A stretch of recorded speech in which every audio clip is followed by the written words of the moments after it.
sendo lambda sobre 4, integral em d de x, aí agora eu escrevo, isso aqui dá 2π,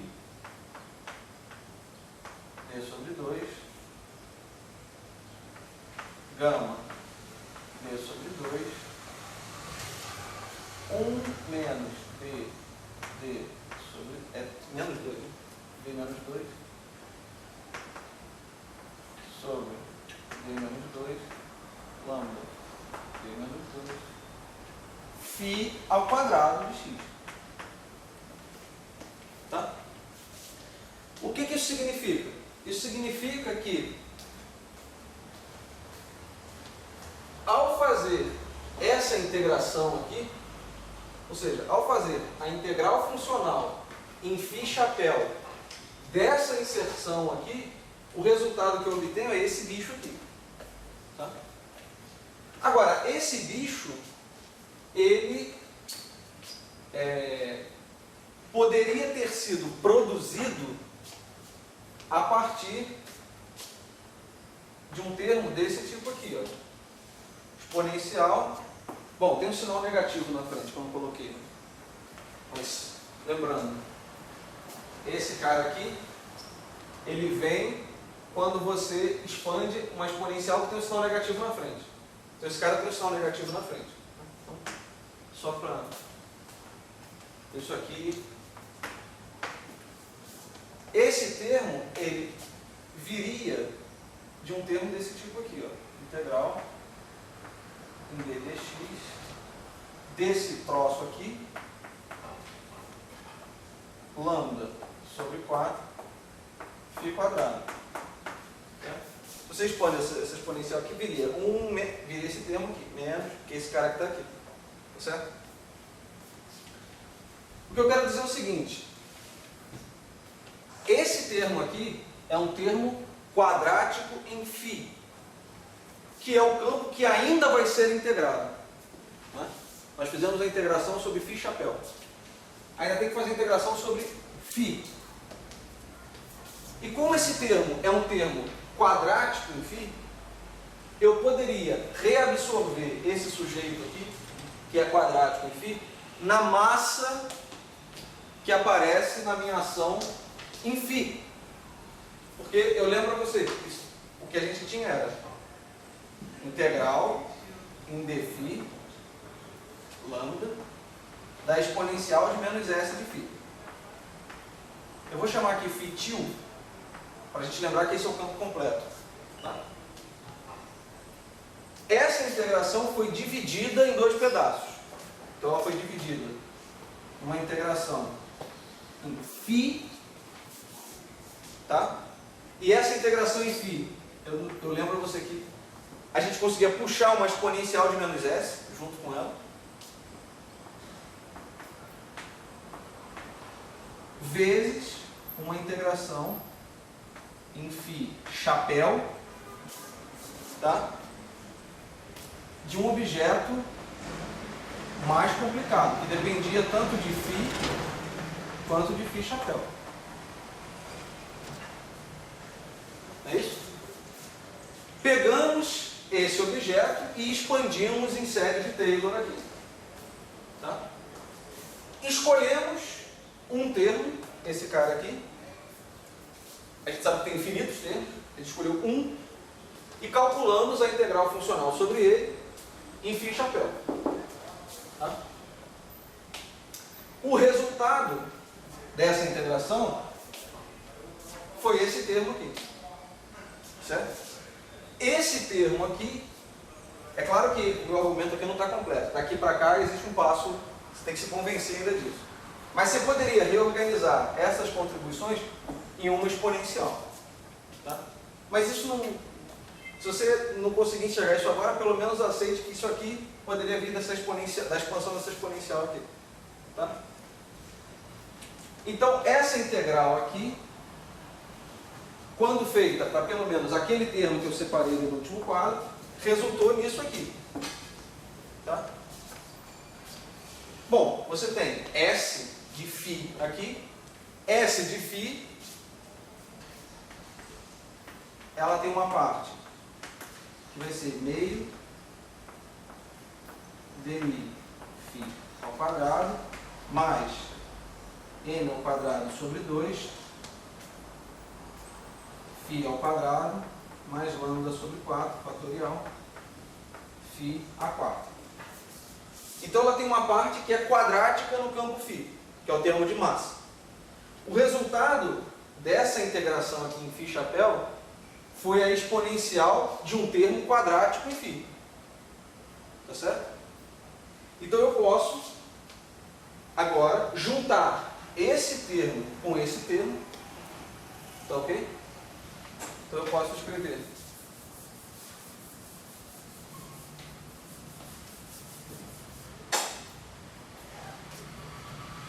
eu vou definir uma massa m til ao quadrado, que nada mais é do que a massa original, m ao quadrado, mais esse negócio aqui, que vai ser lambda sobre 2, porque aqui tem um fator meio que entra para o termo de massa, lambda sobre 2π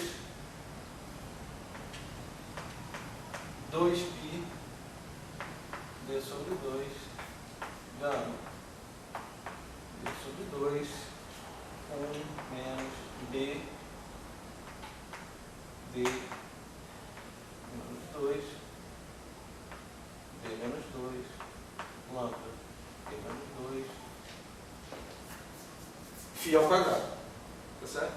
Ou seja, a integração sobre os modos compreendidos entre b lambda e lambda produziram uma correção no meu parâmetro de massa. Tá certo? Esse parâmetro de massa, que era simplesmente m quadrado, recebe correções vindas da integração dos modos que estão dentro da casca de momento. Tá certo?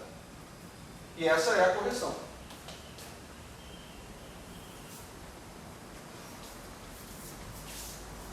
Tá ok?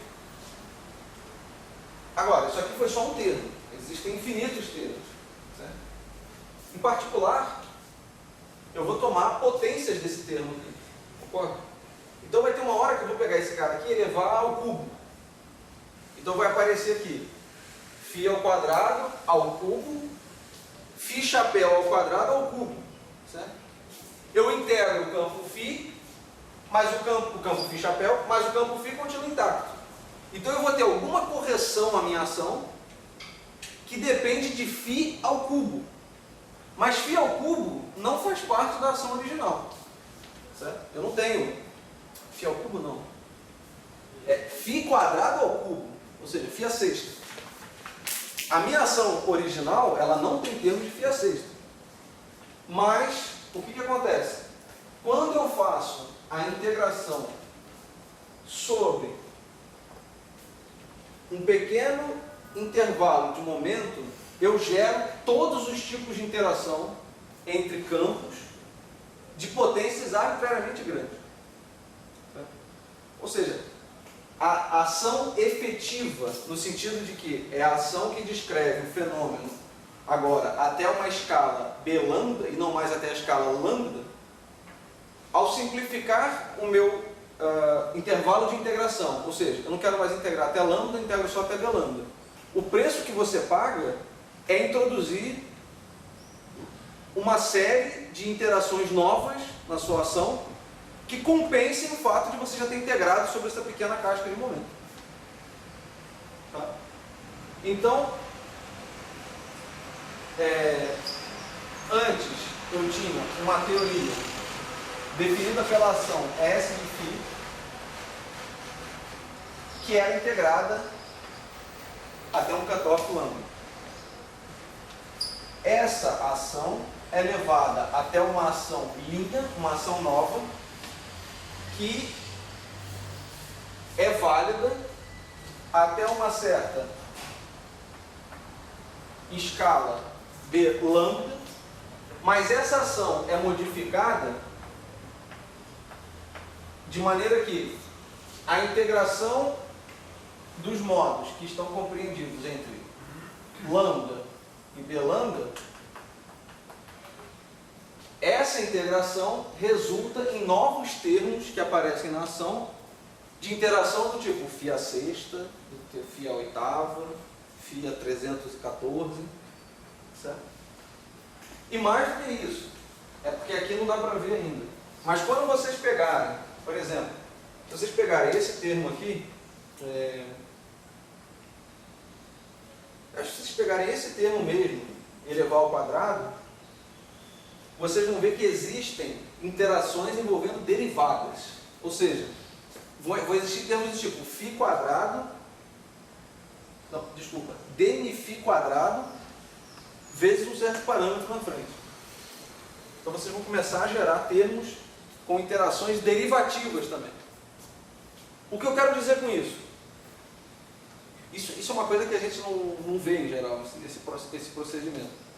A gente está acostumado a fazer uma conta de função de correlação a partir de uma certa ação, você usa a teoria de perturbação e usa os esquemas de renormalização. Nossa, tem tanto ão no final que isso...